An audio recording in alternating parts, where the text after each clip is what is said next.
Mega power star Ram Charan కి audience లో ఉన్న క్రేజ్ గురించి ప్రత్యేకంగా చెప్పాల్సిన పని లేదు. ఆయన నుంచి ఒక సినిమా వస్తుంది అంటే అంచనాలు ఒక రేంజ్ లో ఉంటాయి. ప్రస్తుతం రామ్ చరణ్ నుంచి వస్తున్న మూవీ పెద్ది. ఈ మూవీని బుచ్చిబాబు ఎలాగైనా 2026 మార్చి 27న ప్రేక్షకుల ముందుకు తీసుకురావాలనేసి షూటింగ్ ని శరవేగంగా కంప్లీట్ చేస్తున్నాడు.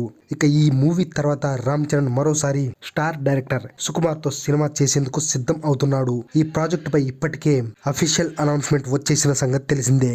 అయితే RC-17 మూవీ మైత్రి మూవీ మేకర్స్ ప్రొడక్షన్ లో రాబోతుంది. అయితే ఈ మూవీ రెగ్యులర్ షూటింగ్ గురించి ఒక న్యూస్ ఇండస్ట్రీ వర్గాల్లో వైరల్ అవుతుంది. అదేంటంటే రామ్ చరణ్ ప్రస్తుతం పెద్ద సినిమా షూటింగ్ లో ఉన్నాడు. ఈ సినిమా షూటింగ్ కంప్లీట్ అయ్యాక ప్రమోషన్స్ లో పాల్గొంటాడు. ఆ తర్వాత ఒక నెల రోజులు ఫ్యామిలీతో హాలిడే వెకేషన్ కు వెళ్తాడు. ఆ తర్వాత అంటే జూలై నుంచి RC-17 సినిమా షూటింగ్ లో పాల్గొననున్నాడు రామ్ చరణ్.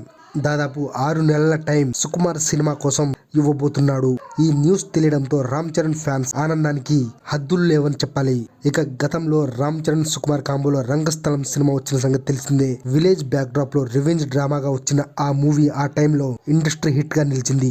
ఆ సినిమాలో రామ్ చరణ్ నటన గురించి ప్రత్యేకంగా చెప్పాల్సిన పని లేదు. రామ్ చరణ్ నటించాడు అనే కంటే చిట్టిబాబు పాత్రలో జీవించాడు అనే చెప్పాలి. ఇప్పుడు మరోసారి అదే కాంబో రిపీట్ అవడం అనేది హాట్ టాపిక్ గా మారింది. అలాగే RC-17 సినిమాపై కూడా అంచనాలు రెట్టింపు అవుతున్నాయి. ఇక ఈ మూవీ 2027లో ప్రేక్షకుల ముందుకు వచ్చే అవకాశం ఉంది.